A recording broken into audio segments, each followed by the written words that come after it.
Bonjour à tous, aujourd'hui je vous propose de réaliser un superbe gâteau convivial et facile à réaliser. Il nous vient tout droit de Pologne, c'est le mazurek de Pâques. Pour cette recette, nous allons avoir besoin d'une pâte feuilletée, des noisettes entières, des cerneaux de noix, une belle cuillère à soupe de cacao en poudre, des raisins secs noirs et des raisins secs blonds, quelques amandes effilées et une boîte de lait concentré sucré de 400 g qu'on va transformer comme par magie en confiture de lait. Première étape, je récupère mon lait concentré sucré, vous allez voir c'est magique, nous allons le transformer en confiture de lait. Je le place donc dans une casserole avec un grand volume d'eau. À partir de l'ébullition, on compte 2 heures de cuisson.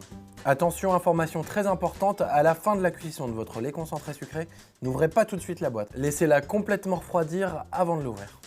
De retour après 2 heures, notre lait concentré sucré est maintenant transformé en confiture de lait. On va pouvoir enfin préparer notre mazurek. A l'aide d'une fourchette, je vais ensuite percer ma pâte comme ceci pour éviter qu'elle ne gonfle durant la cuisson. On aurait également pu y mettre des billes d'argile pour éviter qu'elle ne prenne du volume.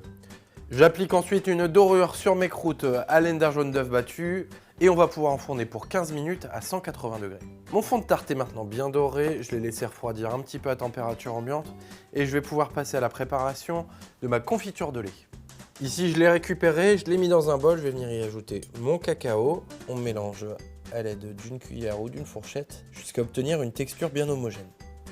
Je vais venir étaler ma confiture de lait sur toute la surface et je vais maintenant pouvoir ajouter mes noisettes, mes noix, mes raisins et mes amandes. Ici, on va essayer de faire une belle présentation.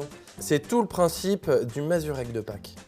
Je vous souhaite un bon appétit et à très bientôt pour une nouvelle vidéo.